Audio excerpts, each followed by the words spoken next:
Donations online for Brandy, Escamilla and Josilyn Ruiz aren't just about the money. The contributions are giving us a glimpse of who the women were and the impact they had on others. They dedicated their careers and their lives to helping others. Leslie Hahn is a supervisor at City of Hope, a cancer treatment facility in Southern California.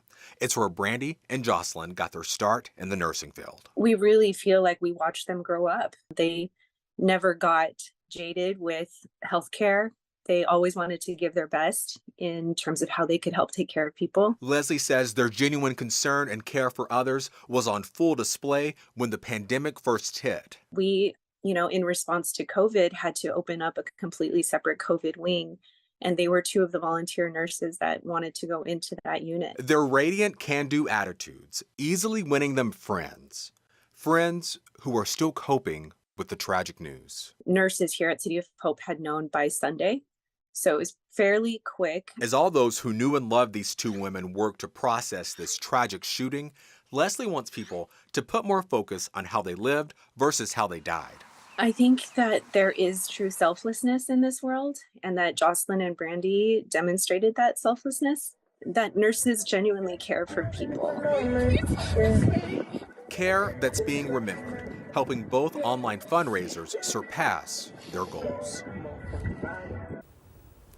The suspected shooter, James Kelly, is a service member that was stationed at JBLM.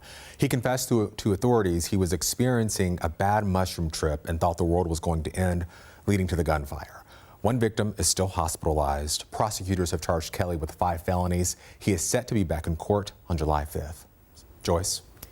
And just into our newsroom, another victim in that shooting at Lily, Luke Seach, who's still hospitalized, just released a statement saying in part, "The past 10 days have been overwhelming. As you can imagine, what happened to me and the other victims was an unthinkable tragedy. My deepest sympathies goes out to the other victims and their families, friends who've been affected. I'm still processing it all and will be for a long time."